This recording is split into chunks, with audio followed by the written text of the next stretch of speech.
हर खबर पर होगी आपकी पकड़। डाउनलोड कीजिए एबीपी लाइव ऐप।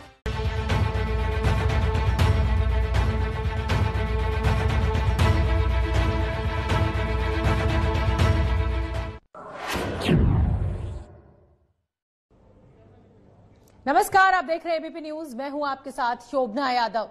कोरोना का खतरा बड़ा है, जिसने एक साल से दुनिया को डरा कर रखा हुआ है, जिसने सिर्फ हिंदुस्तान में 1.25 लाख लोगों को अपनी चपेट में ले लिया।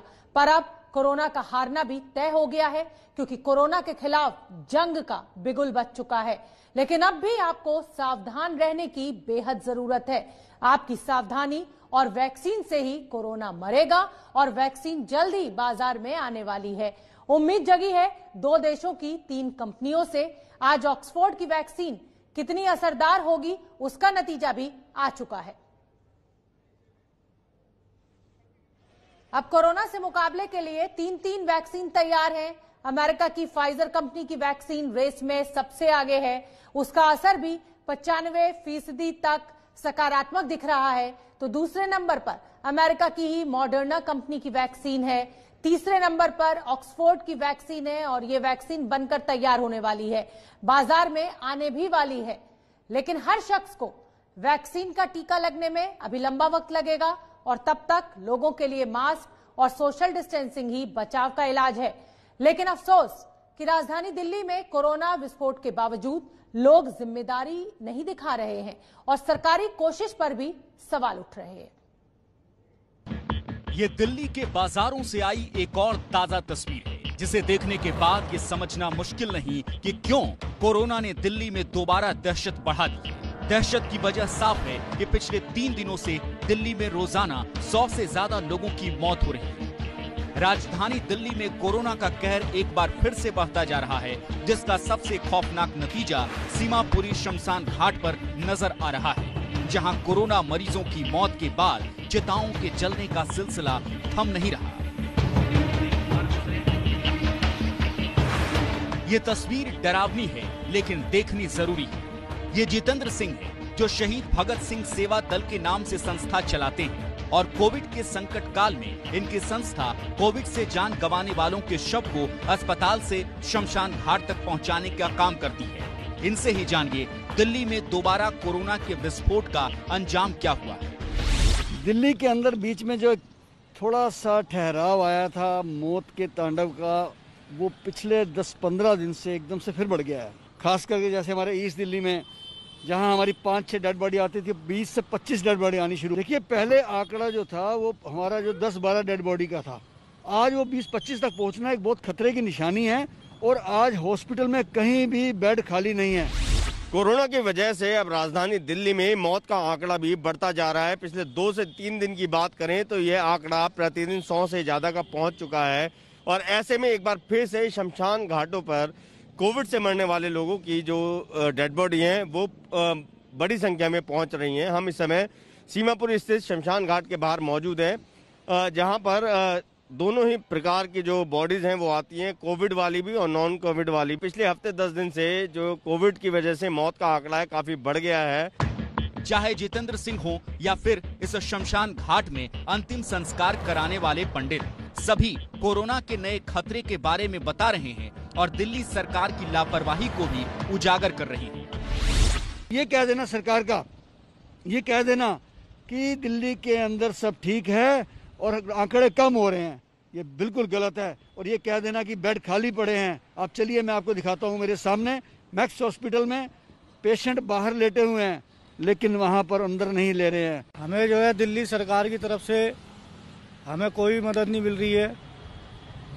कोई ऐसी मदद भी नहीं मिली है जो कि कल को जो अगर हमें इस शमशान घाट में कोरोना काल के उसमें जो हम सब फूक रहे हैं, हमारे परिवार को कौन देखने वाला होगा। कोरोना वायरस को दिल्ली में जो दोबारा संक्रमण फैलाने का मौका मिला, इसके लिए केजरीवाल सरकार को आज सुप्रीम कोर्ट ने भी फटकार लगाई है। दिल्ली में कोरोना के बढ़ते केस पर सुप्रीम कोर्ट ने चिंता जताई। सुप्रीम कोर्ट ने कहा 2 हफ्ते में दिल्ली में हालात काफी खराब हुए हैं। सरकार बताए कि स्थिति से निपटने के लिए क्या किया गया, सरकार ने क्या कदम उठाए, कोर्ट को स्टेटस रिपोर्ट सौंपी जाए। सरकार के जवाब पर शुक्रवार को सुनवाई होगी। सुप्रीम कोर्ट ने बाकी राज्यों से भी स्टेटस रिपोर्ट मांगी है। कहा कि अगर राज्यों ने सावधानी नहीं बरती तो दिसंबर में हालात बहुत बुरे हो सकते हैं। दिल्ली के अलावा गुजरात, महाराष्ट्र, केरल और हरियाणा सरकार को भी आड़े हाथों लिया गया। दिल्ली सरकार को कोर्ट की फटकार अपनी जगह, लेकिन जिम्मेदारी आम लोगों की भी है और दिल्ली में फिलहाल ये नजर नहीं आ रहा। दो तस्वीरों से हालात को समझिए। एक तो बाजारों में बेकाबू भीड़ है, तो दूसरी तरफ लोग मास्क नहीं पहन रहे और चेक करने वालों पर ही कार चढ़ा देते। सवाल है, क्या ऐसी लापरवाही से हम कोरोना को काबू में कर पाएंगे? ये तस्वीर दिल्ली के मोती नगर की है, जहां एक सिविल डिफेंस का कर्मचारी सड़क पर दर्द से कराह रहा है। इसकी गलती इतनी है कि इसने एक कार चालक को रोककर मास्क चेक करना चाहा। कार सवार ने चेहरे पर मास्क भी नहीं लगा रखा था और चेकिंग पर इतना गुस्सा आ गया कि इस कर्मचारी पर कार चढ़ा। कोरोना को लेकर दिल्ली की ये घटना चोरी और सीना जोड़ी जैसी है।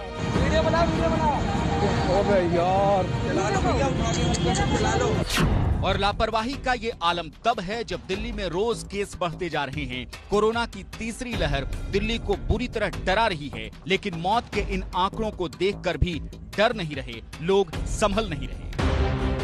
लोगों की इसी लापरवाही और कोर्ट की फटकार के बाद सरकार भी एक्शन में आने को मजबूर हुई है। बाजारों में अब भीड़ भाड़ को कम करने के लिए सख्ती बढ़ रही है। सोशल डिस्टेंसिंग के नियमों का पालन नहीं करने पर उत्तरी दिल्ली के रोहिणी और नांगलोई में जनता मार्केट को 30 नवंबर तक सील कर दिया है। कल भी दिल्ली के सबसे बड़े बाजार सरोजनी नगर में फुटपाथ पर नियमों के खिलाफ लगे दुकानों पर कार्रवाई की गई। दिल्ली के बाजारों में ओवर क्राउडिंग को रोकने के लिए खास आदेश जारी किए गए हैं। दिल्ली के सरोजनी नगर मार्केट की तस्वीर आपको दिखा रहे हैं, जहां पर इस समय एनडीएमसी की टीम पहुंची है, जो कि तमाम खास तौर पर स्ट्रीट हॉकर्स जिनको कहते हैं, इन स्ट्रीट हॉकर्स के खिलाफ एक्शन लेने के लिए वो लोग जो अनऑथराइज्ड स्टॉल्स लगा लेते हैं, जिन जगहों की इजाजत नहीं होती, उन जगहों पर भी दुकानें लगा ली जाती हैं और जिसकी वजह से बाजारों में ओवर क्राउडिंग होती है। तो यहाँ पर एनडीएमसी की जो टीम पहुंची है वो फिलहाल ये एक्शन ले रही है। इसके अलावा कोरोना को कंट्रोल करने के लिए दिल्ली सरकार अस्पतालों में मेडिकल स्टाफ की कमी को दूर करने की कोशिश में जुटी। नए आदेश के तहत एमबीबीएस और डेंटल कोर्स के चौथे और 5वें साल के छात्रों को असिस्टेंट के तौर पर तैनात किया जा रहा है। हॉस्पिटल में बेड की संख्या बढ़ाने पर भी जोर दिया जा रहा है।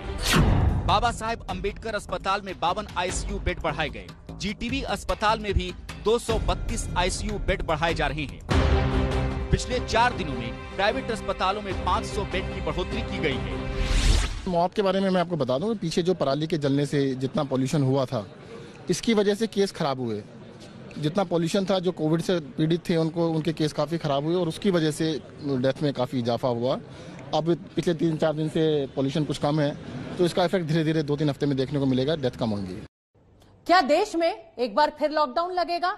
ये सवाल लोगों की लापरवाही और उसके बाद सरकार की सख्ती को देखते हुए उठ रहा है।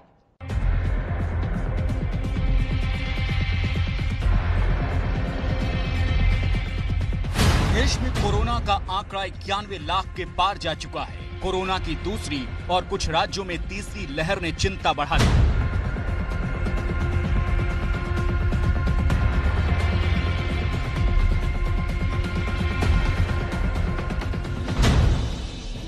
सवाल है कि क्या कोरोना को कंट्रोल करने के लिए एक बार फिर देश लॉकडाउन की ओर जा सकता है? क्या देश में फिर लॉकडाउन लगेगा? ये सवाल अब चर्चा में जोरों पर है और इसकी वजह भी दिख रही है। दिल्ली में फिर से लॉकडाउन लगाने के लिए हाईकोर्ट में याचिका तक दाखिल कर दी गई। हालांकि हाईकोर्ट ने फिलहाल सुनवाई से इनकार कर दिया है। राजस्थान के 8 शहरों में नाइट कर्फ्यू लगा दिया गया है। जोधपुर की तस्वीर आप देख सकते हैं। मध्य प्रदेश में 5 शहरों में भी रात 10 बजे से सुबह 6 बजे तक नाइट कर्फ्यू लग चुका है। तो कोरोना संकट के चलते देश की कॉर्पोरेट ट्रेन तेजस एक्सप्रेस को लखनऊ, दिल्ली और अहमदाबाद, मुंबई 2 रूट पर अगले आदेश तक बंद कर दिया गया है। मध्य प्रदेश, उत्तर प्रदेश, गुजरात, राजस्थान, पंजाब, हरियाणा में कोरोना की रोकथाम के लिए सरकारें एक्शन में हैं। रोजाना बढ़ते मामलों में दिल्ली टॉप पर है, लेकिन हरियाणा में नंबर फिर से तेजी से बढ़ रहे हैं। दिल्ली के बाद हरियाणा में भी लॉकडाउन की चर्चा है, जहां पिछले 24 घंटे में 2279 नए केस सामने आए हैं। लेकिन राज्य के गृह मंत्री ने साफ कर दिया है कि फिलहाल लॉकडाउन नहीं लगेगा, पर यह भी बता दिया कि अब नियम तोड़ने वालों पर सख्ती जरूर होगी और इसके लिए हर जिला प्रशासन को कड़े निर्देश दे दिए गए हैं। दो ही रास्ते बचे हैं कोरोना को रोकने के लिए, एक है लॉकडाउन और दूसरा है सख्ती। तो मैंने दूसरे रास्ते का मूड बनाया है, मैं सख्ती करना चाहता हूँ। इसलिए मैंने सभी पुलिस कप्तानों को, पुलिस कमिश्नर्स को, डिप्टी कमिश्नर्स को वायरलेस मैसेज किया है कि वो अपने अपने क्षेत्र में कोरोना के नियमों का सख्ती से पालन करवाएं। दोबारा से लॉकडाउन की नौबत न आए, इसके लिए हर राज्य सरकार और मुख्यमंत्री अपनी ओर से कोशिशें कर रहे हैं। मध्य प्रदेश में मुख्यमंत्री शिवराज सिंह चौहान भोपाल में खुद सड़कों पर उतरे और लोगों के बीच मास्क बांटने का काम किया। अब्बास नगर इलाके में सीएम शिवराज ने खुद लोगों को मास्क पहनाए और इसे पहने रखने की अपील की।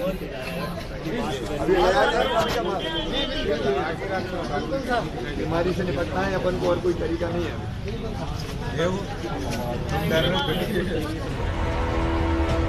एक तरफ सीएम खुद अपील कर रहे हैं तो दूसरी तरफ सड़कों पर मास्क नहीं पहनने वालों पर सख्ती भी की जा रही है। ग्वालियर में पुलिस ने बिना मास्क लगाए लोगों पर चालान काटने की कार्रवाई शुरू कर दी है। बिना मास्क पहने लोगों पर 500 रुपए का जुर्माना लग रहा है। ट्रैवल कर रहे हैं घर से बाहर निकल के, ये बहुत ही मतलब जोखिम भरा काम है, क्योंकि संक्रमण बहुत तेजी से दोबारा से फैल रहा है। तो जब तक वैक्सीन नहीं आ रही तब तक मास्क की जरूरी है। ये हम उनको मैसेज भी दे रहे हैं, चालान भी बना रहे हैं बिना मास्क के लोगों के, और उनको मास्क भी दे रहे हैं। राजस्थान के सीएम अशोक गहलोत ने भी ट्विटर के जरिए लोगों को कोरोना से सावधान रहने और मास्क पहनने की अपील की। राज्य सरकार ने हाल में जो फैसले लिए हैं वो कोरोना के संक्रमण को रोकने के लिए है। कोरोना का खतरा बहुत ज्यादा है और सावधानी के लिए बताए गए नियमों को हल्के में लेना खतरनाक हो सकता है। हमारी अपनी सुरक्षा के लिए ये महत्वपूर्ण है कि हम हमेशा मास्क पहनें और सोशल डिस्टेंसिंग बनाए रखें। लेकिन सीएम साहब की अपील के बावजूद लोगों की लापरवाही खत्म होने का नाम नहीं ले रही। जरा जयपुर के बाजारों में उमड़ी इस भीड़ को देखिए। त्योहारों के बाद अब शादी समारोह की वजह से दुकानों में ये भीड़ जुटी है। किसी को भी 2 गज की दूरी का ख्याल नहीं दिख रहा। दुकानदार भी सिर्फ अपने कारोबार की चिंता कर रहे हैं। कोरोना के मामले लगातार बढ़ रहे हैं। मैं इस वक्त जयपुर के पुरोहित जी के कटले में हूं। आप देख सकते हैं ये बहुत ही कंजस्टेड बाजार है, लेकिन हाल ये है कि लोग मास्क लगाते हैं, लेकिन भीड़ से जो एक दूरी बनाए रखने की जरूरत है उसका शायद कहीं पर भी पालन नहीं हो रहा। आप देख सकते हैं छोटी से छोटी दुकान और यहाँ पर भारी संख्या में लोगों की भीड़ है। तो ये बताती है कि लोग कोरोना को लेकर के बहुत ज्यादा सतर्क नहीं है। मुश्किलें हैं, लेकिन देखा जा सकता है कि किस तरीके से यहाँ पर एक छोटी सी दुकान पर भी काफी भीड़ है। देश के दूसरे शहरों में अब भी संक्रमण को लेकर लोग फिक्रमंद नहीं हैं और मास्क नहीं पहनने की बेफिक्री दिखा रहे हैं। कुछ ऐसी ही तस्वीर लखनऊ के बर्लिंगटन चौराहे से आई है। जरूर देखिए, एक तो मास्क नहीं, ऊपर से अजीबोगरीब दलील भी। कोरोना के बढ़ते खतरे को देखते हुए उत्तर प्रदेश में भी मास्क को लेकर सख्ती की जा रही है। कुछ लोगों को हिरासत में लिया गया तो बहुत से लोगों का चालान काटा गया, लेकिन स्थिति ये है कि लोग अब भी मानने को तैयार नहीं हैं। कुछ लोगों से बात करते हैं। जरा ये 2 लोग दिखाई दे रहे हैं। अरे सर, क्या नाम है आपका? आमिर। आपका? नरेश। ऐसे गाड़ी चलाते हैं ज्यादा तो कंटिन्यू बांधे उलझन होने लगती है, तो बीच बीच में जैसे अलग हो जाते हैं तो थोड़ा सा हटा ले। बीमारी ठीक है, उलझन नहीं ठीक? नहीं, वो तो आपकी बात सही है, लेकिन थोड़ा सा फील ऐसा होने लगता है कि इस वजह से थोड़ा। कोरोना होता है कि नहीं होता? अब हमको नहीं हुआ अब तक, तो कैसे बताएं। जाहिर है कोरोना के खिलाफ जंग में ऐसी बेफिक्री भारी पड़ेगी। कोरोना फिर डराएगा और लॉकडाउन भी लगाएगा। हिंदुस्तान के लड़ाकू विमान राफेल से इस कदर खौफ में है पाकिस्तान कि डर दूर करने के लिए चीन से मदद मांग रहा है। सूत्रों के मुताबिक पाकिस्तान ने चीन से JF-20 फाइटर जेट्स खरीदने की पहल की है। पाकिस्तान के डर का सबूत यह है कि पहले चीन इस लड़ाकू विमान के लिए पाकिस्तान से जो कीमत मांग रहा था वो उसे ज्यादा लग रही थी, लेकिन जैसे ही फ्रांस से राफेल की खेप भारत पहुंची, पाकिस्तान ने दोबारा JF-20 फाइटर जेट के लिए चीन का दरवाजा खटखटाया है।